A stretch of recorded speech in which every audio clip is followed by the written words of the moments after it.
Krishna, muy buenos días.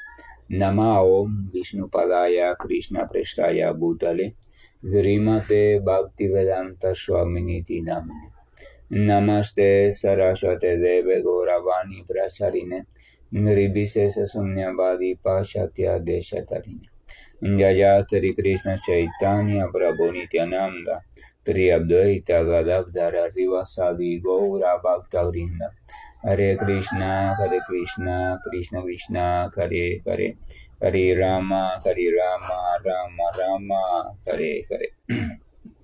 Hare Krishna, reiterado, vamos a continuar con las lecturas y reflexiones sobre textos del Srimad Bhagavatam, siempre glorioso Srimad Bhagavatam, que vamos a recordar, se refiere a un compendio o a una reunión de descripciones sobre algunos pasatiempos del Señor, y por eso es que es glorioso. Lo único que hace realmente glorioso el Srimad Bhagavatam es que está completamente desbordado de principio a fin del tema la Suprema Personalidad de Dios, el servicio devocional a la Suprema Personalidad de Dios y las maravillosas actividades del Señor en compañía de sus devotos puros. Por eso es glorioso en todo sentido. Entonces vamos acá a comenzar ya propiamente con la historia de Srimad Bhagavatam. Dice el texto número 4.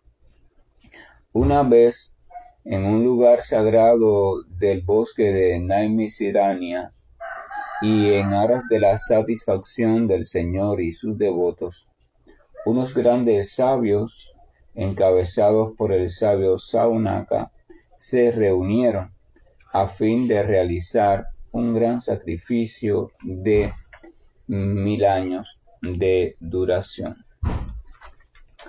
El texto número 4 empieza a situarnos en la escena donde va a ocurrir el inicio de la narración del Srimad Bhagavatam. Nos habla de un bosque sagrado, o sea, un lugar sagrado llamado Naimisiranya. Naimisiranya es un bosque que, al igual que otros lugares, tiene ciertas peculiaridades donde antiguamente, todavía hoy se reúnen diferentes practicantes para hacer diferentes tipos de sacrificios o diferentes tipos de rituales dedicados a la purificación y dedicados también a complacer a la Suprema Personalidad de Dios.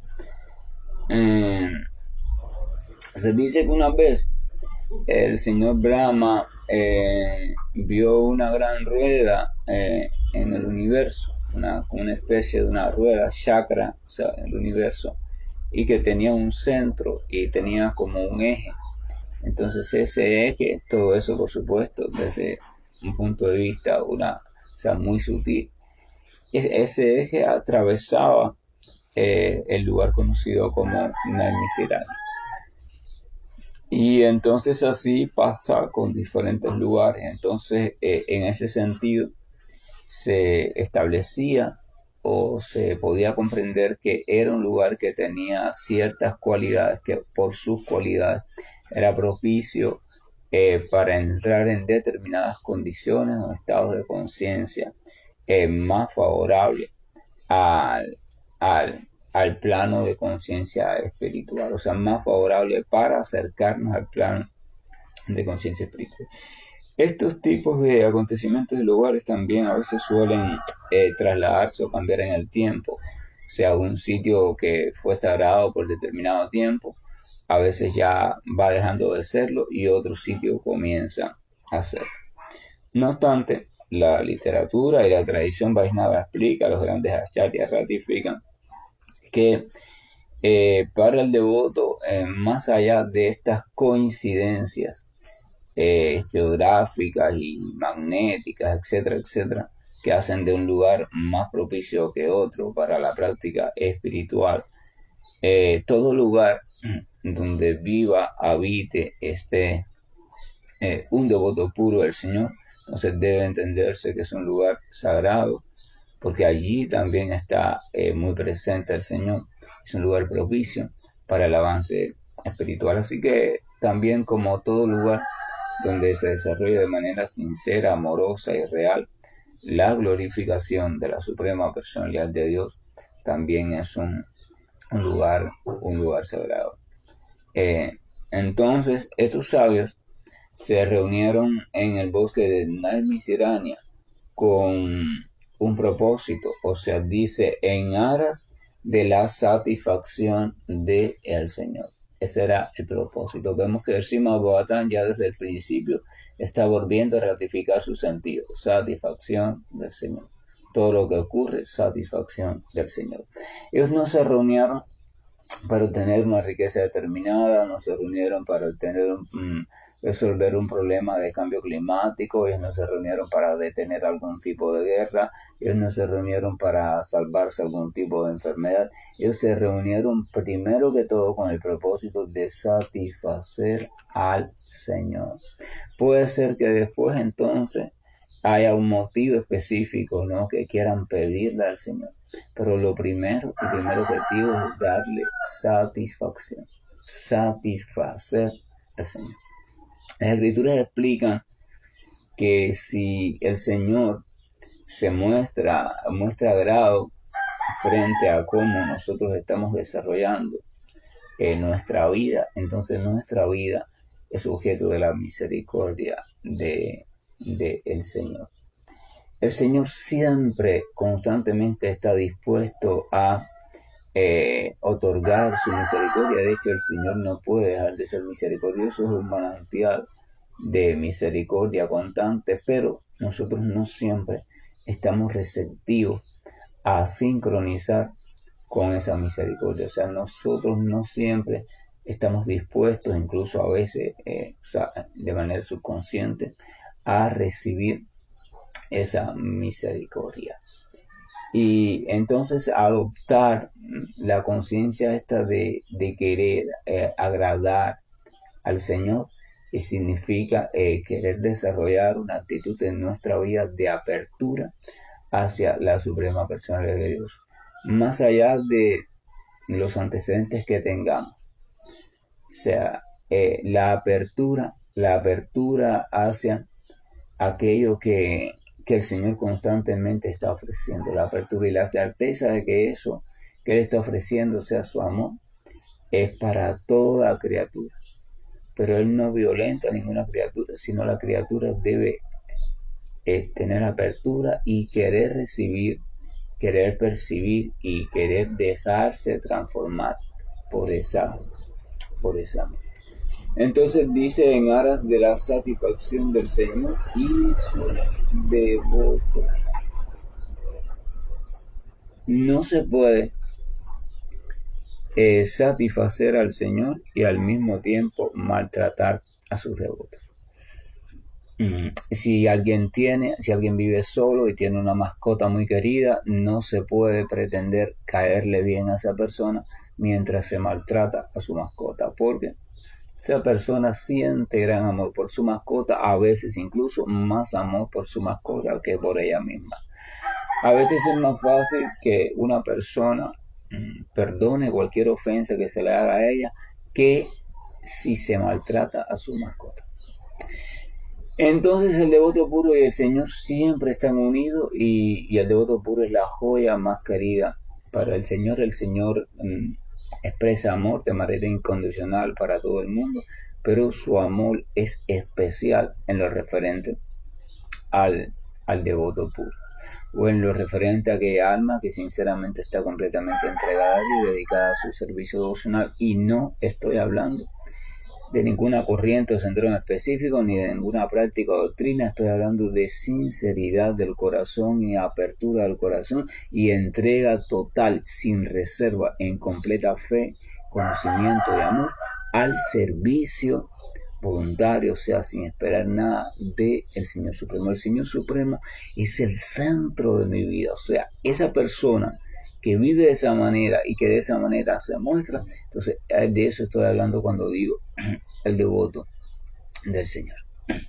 Entonces, satisfacer al Señor comienza por satisfacer a su devoto, o sea, comienza por cuidar, no maltratar, no irrespetar a su devoto.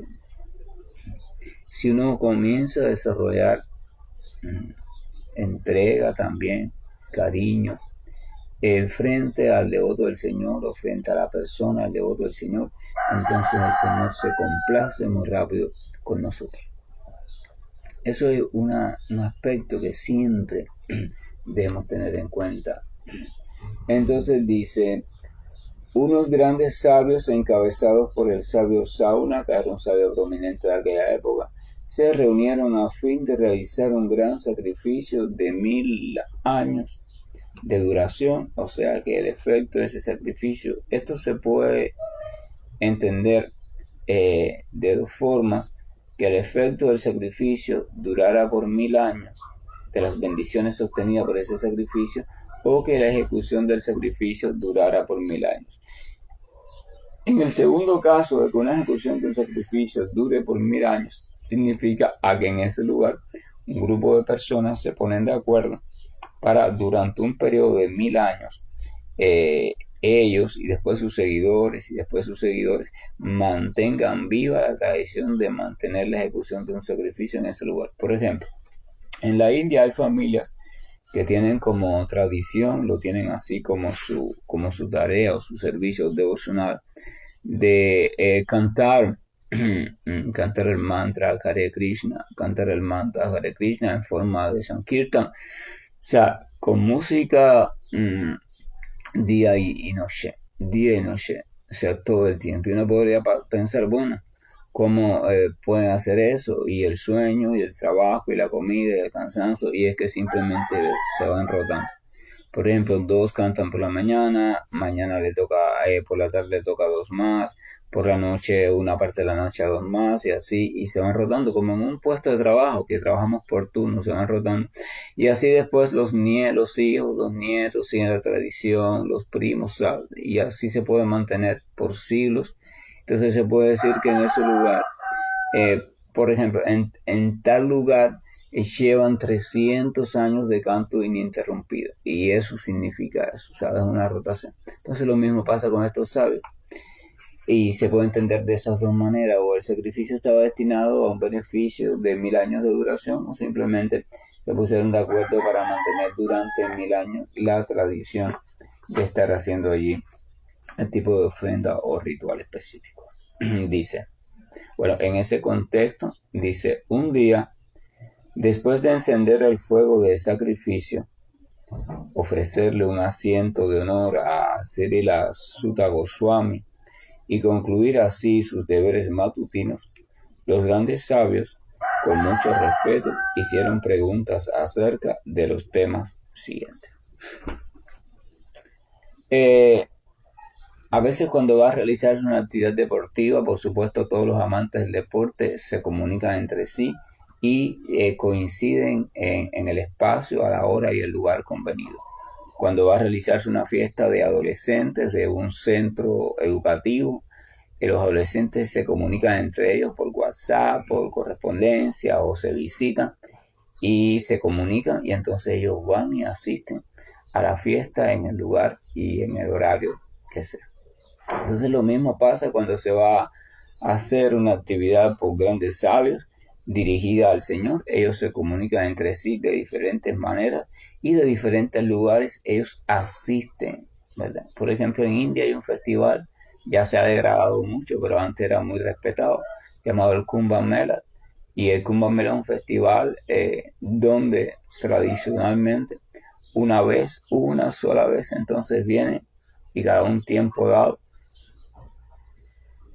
se reúnen muchos maestros practicantes de diferentes tendencias de yoga. Incluso aparecen algunos que nunca son vistos porque están en reclusión total por ahí en algún lugar de las montañas, de los bosques. Aparecen, ellos llegan, se reúnen esa fecha y después cada cual vuelve a tomar su camino. Entonces se supone que en ese momento se reunieron en ese bosque muchos sabios, y dentro de esos sabios había un sabio de nombre Sutta Goswami que también estaba allí, y aquí se explica que a ese Sutta Goswami le ofrecieron un asiento de honor. O sea, por decirlo así, el asiento más alto, el asiento del maestro principal de esa reunión. Para ofrecerle el asiento del orador o el maestro principal de esa reunión, evidentemente ese Sutta Goswami tenía que cumplir con algunos requisitos que vamos a ver cuáles son. O sea, ese asiento principal o esa posición superior se le conoce también como el Vyasasana. Vyasasana es una palabra compuesta, o sea, Vyasasana. Vemos que Vyasa se refiere a Vyasadeva o al gran maestro, en este caso el compilador de los Vedas y del Srimad Bhagavatam. Y asana significa posición o postura. Por ejemplo, cuando usted practica asanas en Hatha Yoga, ¿verdad? O sea, posición y postura, o sea, un asiento cómodo para el representante de Vyasa, o sea, para el representante del maestro original. Entonces dice que ofrecerle un asiento de honor a Srila Sutta Goswami y concluir así sus deberes matutinos, los grandes sabios con mucho respeto hicieron preguntas acerca de los temas siguientes. Y ahí tenemos la primera cualidad de cuando uno va a inquirir o a buscar conocimiento.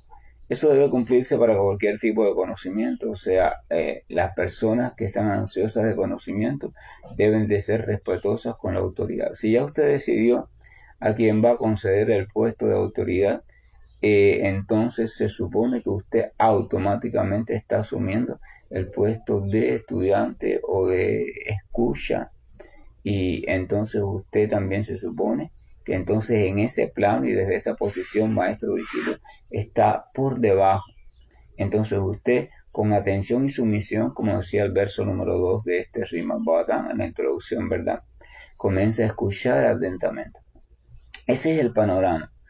Ya estamos en un lugar sagrado, estamos en una atmósfera donde se reunieron grandes sabios para hacer un sacrificio de larga duración en honor o en vista de satisfacer al Señor Supremo y a sus devotos. Estamos viendo que allí en ese lugar ellos decidieron elegir unánimemente a alguien específico para brindarle el puesto más alto o la Vyasasana, y después de ofrecerle respeto, ¿verdad? Se sientan allí con atención. Encima Bhagavatam nos está mostrando el modo de ir al devoto puro del Señor, el modo de cómo relacionarnos con Él y el modo de cómo podemos aprovechar de modo lo más fructífero posible su presencia.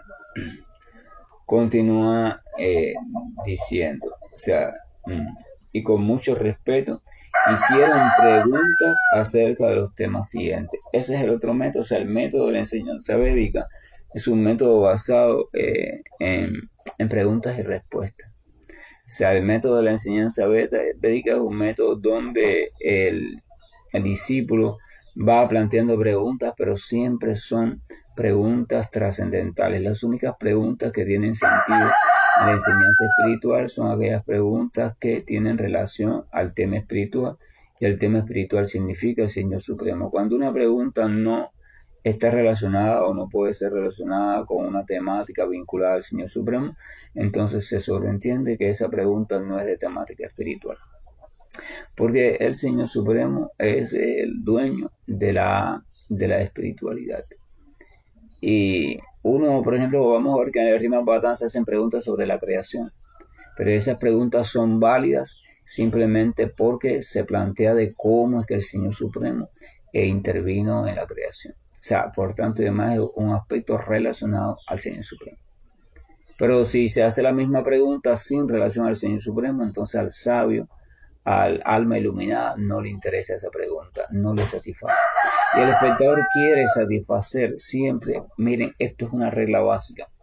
El espectador o el discípulo siempre está buscando satisfacer a aquel que le puede transmitir conocimiento. Entonces la principal forma de satisfacer no es solo tratarte con educación y con respeto, sino a plantearte temáticas que sean de total agrado para ti. Si usted es un conocedor de béisbol y viene acá y yo quiero conocer de béisbol, entonces yo aprovecho su presencia para hacerle preguntas sobre béisbol. Yo no le pregunto que cómo está el clima allá en el lugar que usted vive, ni que si hay agua potable, ni qué día usted nació, no. Yo directamente aprovecho el tiempo para preguntarle sobre béisbol, o sea, sobre la temática. Entonces, cuando yo le pregunto sobre esa temática, o como a usted le gusta tanto esa temática, porque usted eso es el centro de su vida, usted va a sentirse muy feliz.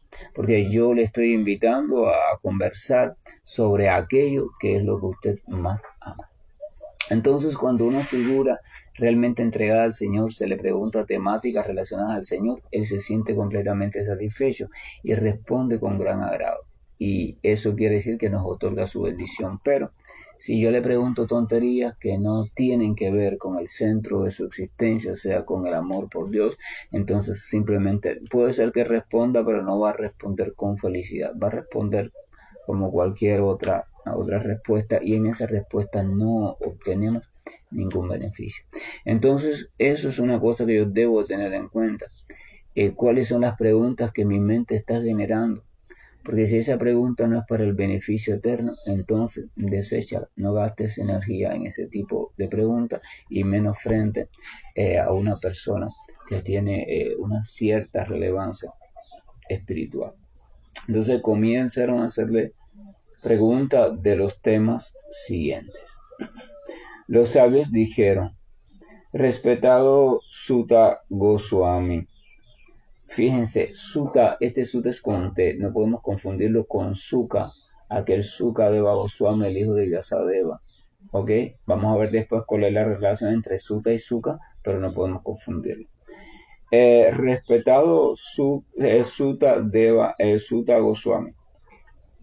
Tú estás completamente libre de todo vicio y estás bien versado en todas las escrituras famosas por la vida religiosa que presentan, así como también en los Puranas y las historias, pues los has examinado a fondo bajo la guía apropiada y también los has explicado.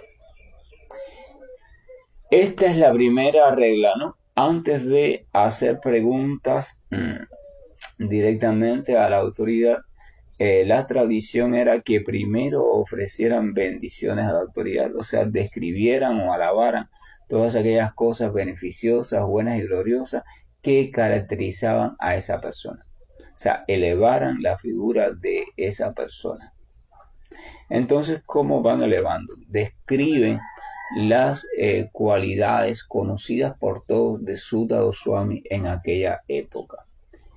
Le dicen: tú estás completamente libre de todo vicio. Sutta Goswami estaba libre de toda conducta desfavorable en su vida. Sutta Goswami estaba libre de toda conducta reiterativa que llamamos apego material, de toda conducta de lujuria material en cualquier sentido, ya sea cualquier elemento. O sea, estaba completamente libre. Esto significa que era una persona completamente autorregulada en ese sentido, y también, por supuesto, purificada. Y estás bien versado en todas las escrituras que son famosas por la vida religiosa que presenta. No solo era una persona equilibrada, autorregulada, purificada en el sentido de las cuestiones materiales y la relación con el mundo material, sino que era una persona ducha, sabia e instruida en todas las escrituras que eran famosas por la vida religiosa que presentan. O sea, era una personalidad que estaba completamente instruida, era conocedora de todas las escrituras respetadas de la época en sentido de los sagrados. O sea, todas las escrituras que son famosas por la vida religiosa que presentan. O sea, tenía una preparación, un conocimiento. Así como también es instruido en los Puranas, o sea, aquellas historias que también transmiten enseñanza. Pues los has examinado a fondo bajo la guía apropiada y también los has explicado. Y ahí tiene otra: nadie puede ser ducho si no cumple con ambas cosas. O sea, usted no es ducho solamente con examinar un tema a fondo, sino que usted necesita después comprenderlo perfectamente para poder explicarlo. Hasta que usted no logre explicarlo de manera correcta, Entonces no se puede decir que usted es ducho. Usted puede leerse una serie de materias y aprenderse toda la información, pero aún así no ser capaz de explicarla de manera adecuada y entendible porque usted simplemente aprendió información, pero no comprendió la esencia de esa materia. Entonces tenemos a Sutta Goswami, una personalidad respetada, una personalidad purificada, una personalidad completamente autorregulada, libre de cualquier tipo de vicio y conocedora de las escrituras sagradas desde el punto de vista teórico y también desde el punto de vista práctico. Entonces ahí nos va dando las primeras señas que debe tener una figura que funge o que actúa o que le dan el puesto de autoridad en temáticas de enseñanza espiritual. O sea, debe ser completamente autorregulado. En el néctar de la instrucción o del Upeda Samrita comienza el néctar de la instrucción con eso. O sea, se dice que aquel que controla puede controlar satisfactoriamente los impulsos de la mente, los impulsos del habla, los impulsos de la lengua, del estómago, de la ira y del órgano genital. Entonces está capacitada esa persona para ser discípulo en el mundo entero. Se habla de autorregulación, ¿verdad? Entonces vemos Sutta Goswami autorregulado.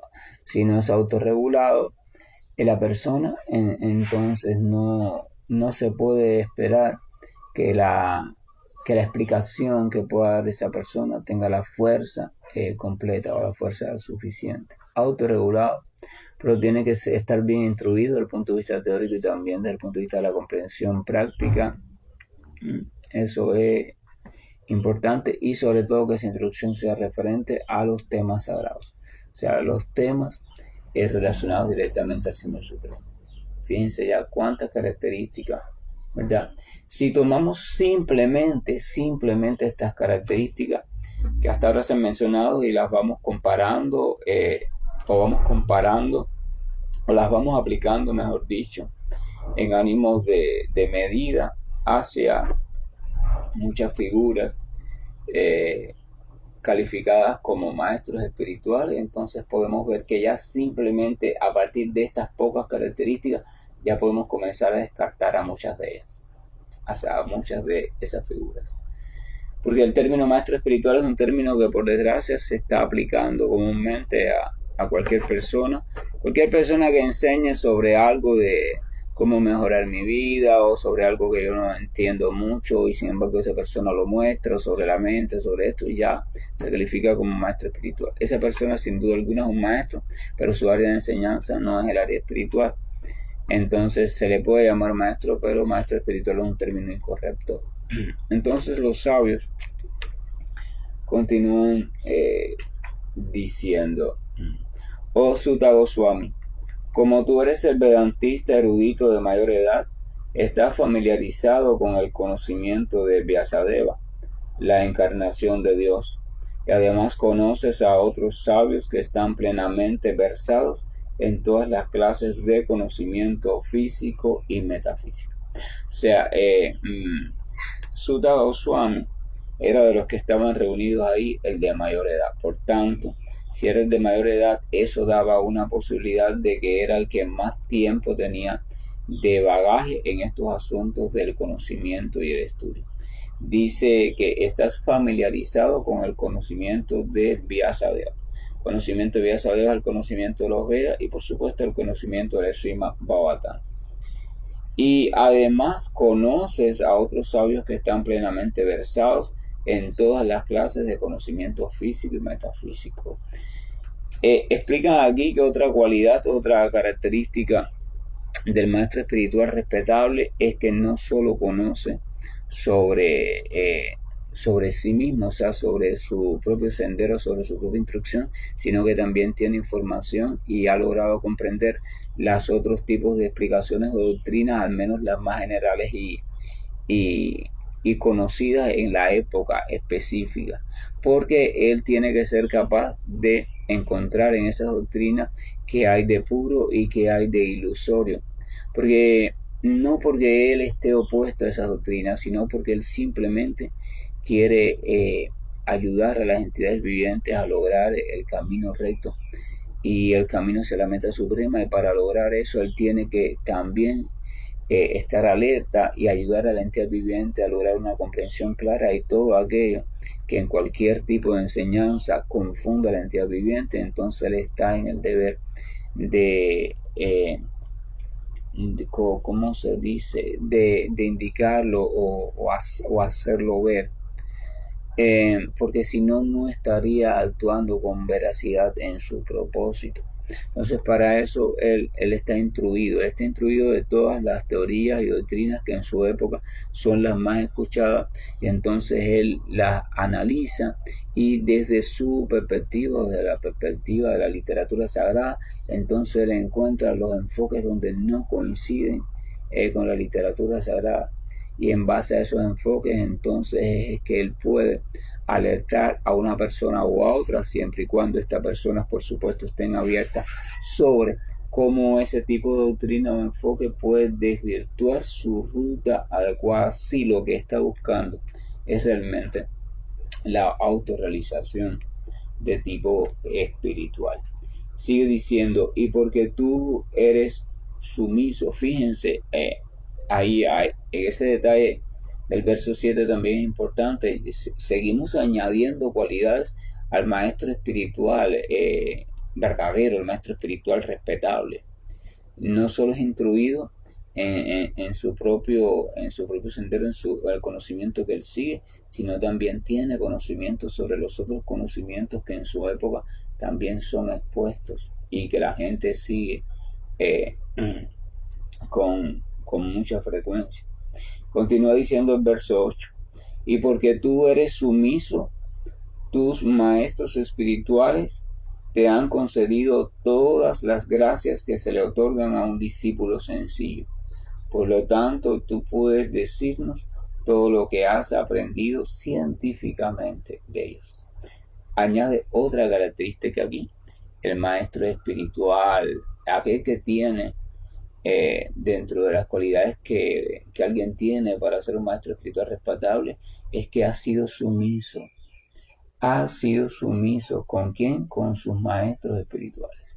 O sea, siempre prestó oído a grandes personalidades que estaban instruidas en en los temas sagrados, y fue sumiso completamente y sencillo y humilde frente a estas grandes autoridades.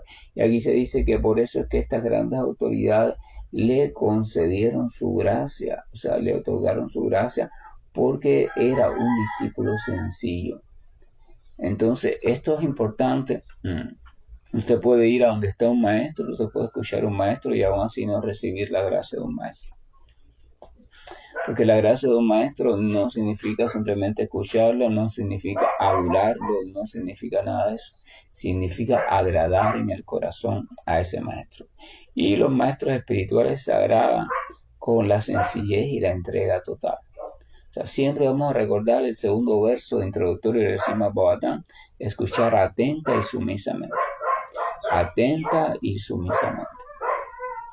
Si uno no hace eso, si uno no cumple con ese requisito y no hay sencillez completa y apertura en el corazón y humildad, sino que más bien hay una actitud ¿cómo se llama?, de rebatir, de discutir, de negar, de buscar faltas, entonces simplemente no se puede obtener la gracia de esa autoridad. Pero en el caso de Sutta Goswami, como era sumiso y sencillo, dice que sus maestros espirituales, habla de varios maestros espirituales. Antiguamente uno, por ejemplo, todavía hoy por hoy se hace, usted iba y encontraba un primer maestro espiritual, y ese maestro espiritual le instruía, y muchas veces ese maestro espiritual después le recomendaba ir y buscar a tal persona que era muy instruido en el conocimiento de tal texto, y entonces usted iba y se hacía también discípulo de esa persona, le brindaba servicio a esa persona de manera humilde y sumisa, y esa persona, cuando estaba completamente ya así, donde usted agradaba en su comportamiento, entonces le instruía, o sea, le otorgaba su gracia, y así usted iba armando su formación en virtud de la intervención de diferentes maestros. Pero Sutta Goswami había hecho eso, pero con la peculiaridad que en todos los casos había recibido la gracia de cada uno de sus maestros simplemente por una razón, por su sencillez, sinceridad, humildad, entrega y sumisión. O sea, por su servicio desinteresado y servicio sincero hacia cada uno de estos maestros.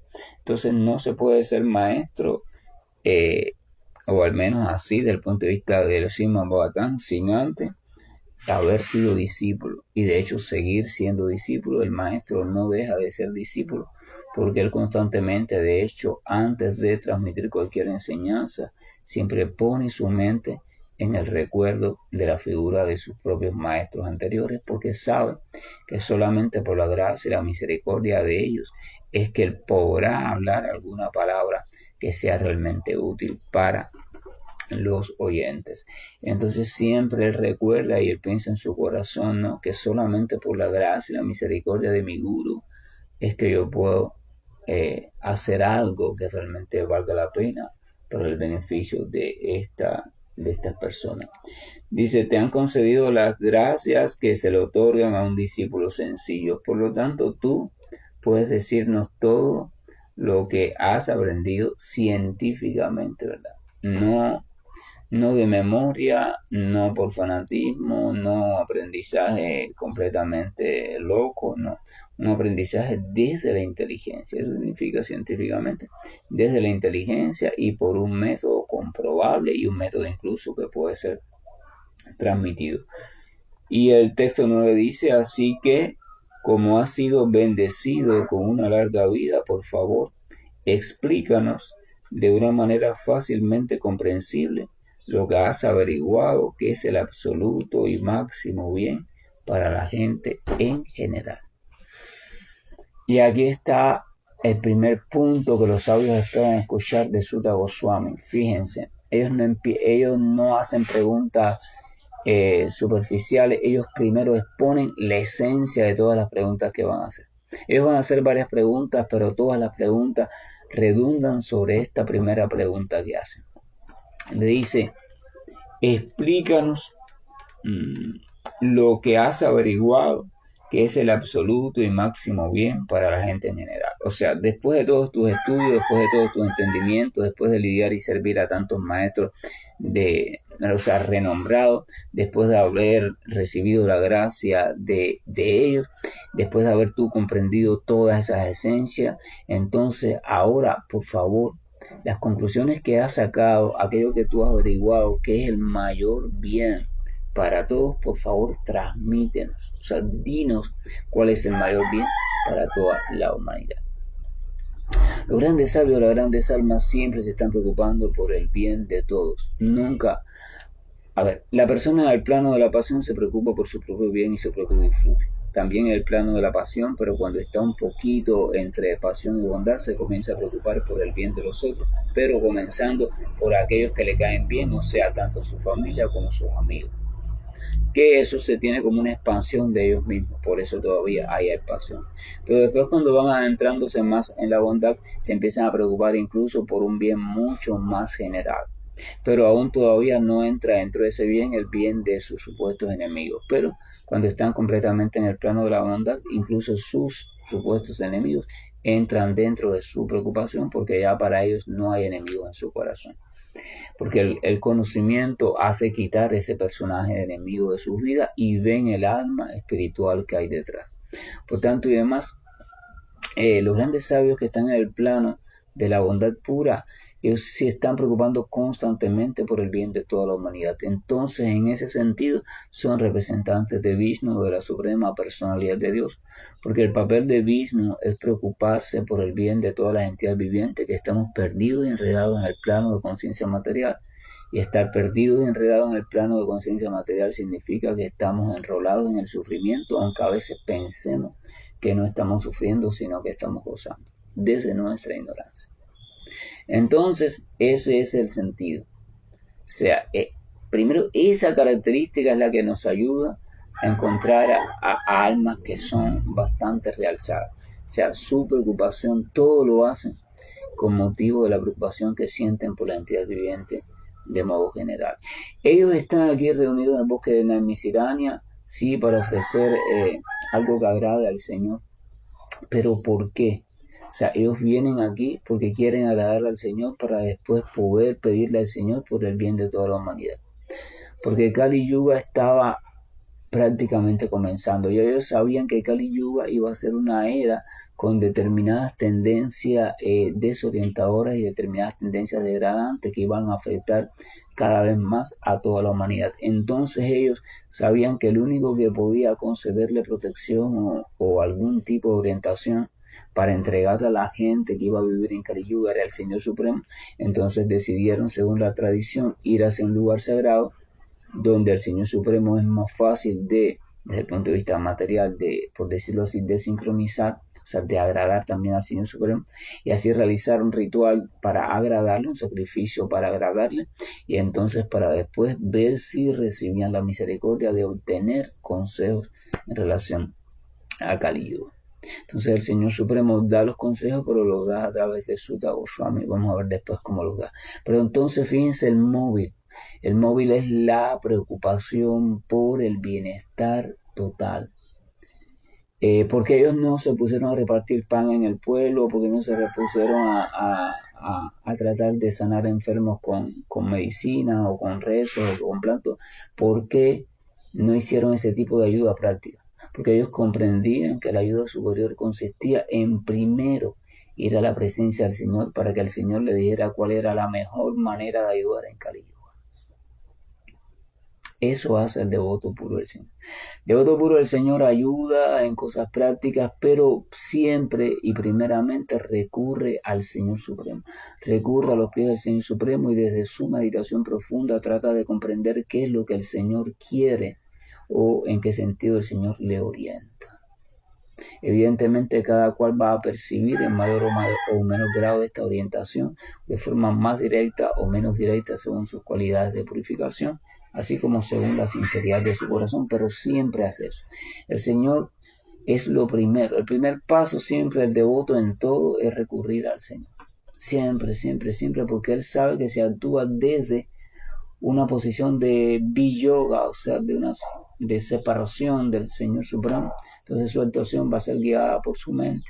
Y entonces puede ser favorable desde un punto de vista, pero no va a ser la más favorable ni completamente favorable.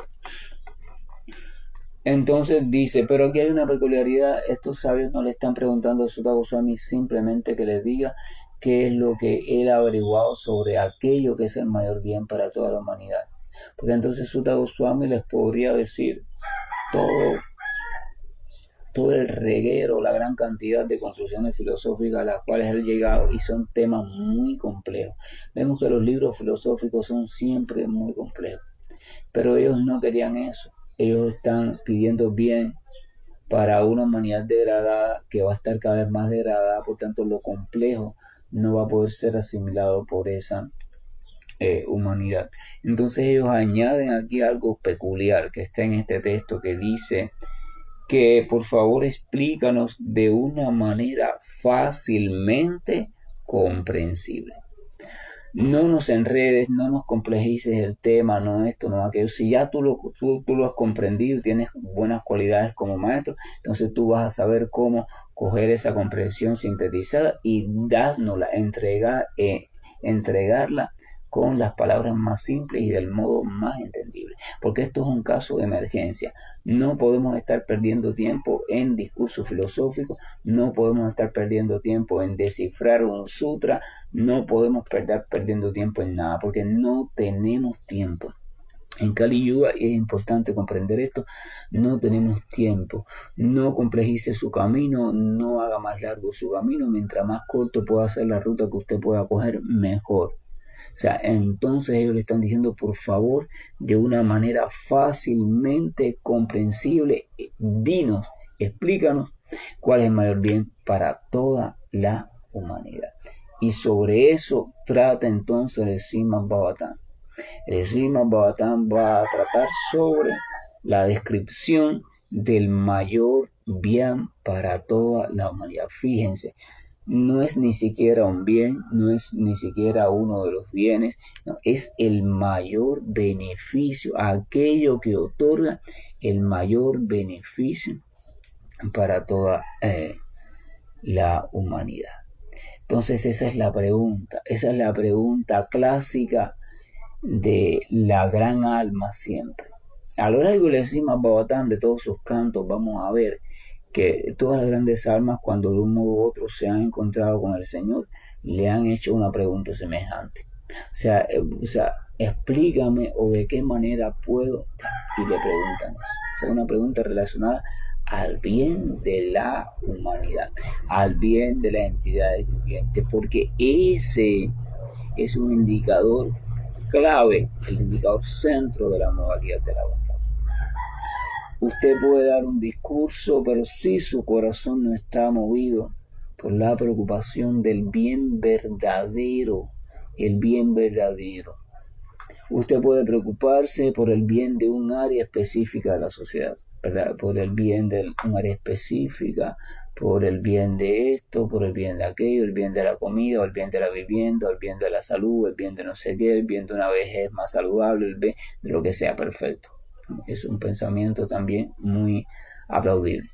Pero sin embargo, las grandes almas más elevadas dicen, no, yo no quiero un bien transitorio, yo no quiero preocupar, yo lo que quiero es cuál es la solución definitiva, por favor, porque si ya yo logro entregarles la solución definitiva, entonces en esa solución está contemplada la solución de todas las demás áreas. Porque todas las demás áreas están sucediendo por un problema causal o fundamental elemental. Si yo logro resolver ese problema o al menos entregarle el modo de solución de ese problema, ya todas las demás áreas, se sobreentiende, van a quedar solucionadas. Ahí está la pregunta. La primera pregunta, ellos van a hacer ahora 6 preguntas seguidas, pero la primera pregunta es esa, y de ahí se van a derivar todas las otras preguntas.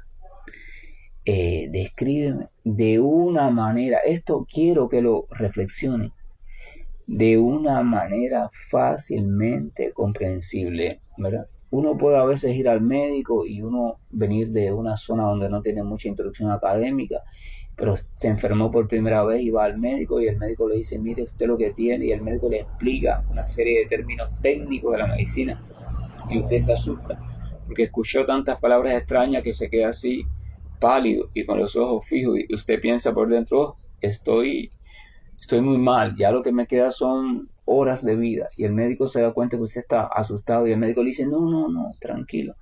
Entonces, usted lo que tiene, mira, es tal cosa, o sea, en palabras comunes. O puedes pasar lo contrario. Entre tanto revoleteo de palabrería del médico, usted le dice, médico, mire, por favor, yo soy una persona que no tiene mucha instrucción académica, así que mire, yo soy del campo, dígame así, con una palabra sencilla y clara, dime, ¿qué es lo que yo tengo? ¿Qué es lo que yo tengo? Lo que tengo es catarro, lo que tengo es esto, o sea, ¿verdad? O sea, eso mismo están diciendo. Por favor, explican de una manera fácilmente entendible, o sea, la manera más sencilla posible. Y esa es una cualidad del maestro espiritual y es una necesidad de Kali Yuga. Que la enseñanza sea clara, que la enseñanza sea en palabras entendibles para todos, que la enseñanza tenga una alta cualidad didáctica. O sea, didáctica significa la capacidad para explicar de manera sencilla aquello que es complejo. O sea, que todo el mundo lo pueda entender. Eso es otra característica del maestro espiritual. Entonces, Srimad Bhagavatam habla sobre el mayor beneficio para toda la humanidad. Quédese con eso en su mente, así como también quédese con algunas de las cualidades que se han hablado sobre Sutta Goswami, porque le van a servir para identificar al menos cuando hay una probabilidad de que alguien realmente sea el maestro, realmente esté en la postura esa, y cuando no lo sea. Tiene que reunir ciertas características. Y por tanto, además, no hablo solo de maestro instituido como maestro, sino cualquier persona en la cual usted vaya a buscar enseñanza desde el punto de vista de los temas espirituales, también tiene que reunir esas mismas características. Eso es bueno para nuestra propia salud, porque si no, vamos escuchando diferentes informaciones de diferentes personas no calificadas, y entonces lo que vamos a hacer es perdernos en esas propias informaciones y desorientar nuestros pasos. Que la gracia y el amor nos acompañe, que el Señor, siempre misericordioso, esté iluminando nuestra mente y nuestro corazón, para que vayamos saliendo del espeso bosque de la confusión y la ignorancia y podamos asumir una postura como la de Sutta Goswami, o sea, una postura respetuosa, una postura sencilla, una postura humilde, una postura sumisa y atenta frente a todo lo que vamos a escuchar sobre el Srimad Bhagavatam, sabiendo y convencidos en el fondo de que es para el mayor bien de toda la humanidad. Así que, Señor, permite que también sea para el mayor bien de nuestra vida en este empeño que estamos tratando de realizar, de avanzar en pos de ti, de avanzar en dirección hacia ti. Hare Krishna, y estoy finalizando la llamada.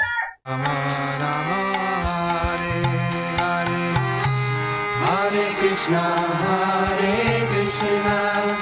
Krishna Krishna, Hare Hare, Hare Rama, Rama Rama, Hare Hare. Hare Krishna, Krishna Krishna, Hare Hare, Hare Rama, Hare Rama, Rama Rama, Hare Hare. Hare Krishna, Krishna Krishna, Hare Hare, Hare Rama, Hare Rama, Rama Rama, Hare Hare. Hare Krishna, Krishna Krishna, Hare Hare, Hare Rama, Hare Rama, Rama Rama, Hare Hare. Hare Krishna, Krishna Krishna, Hare Hare, Hare Rama, Hare Rama, Rama Rama, Hare Hare.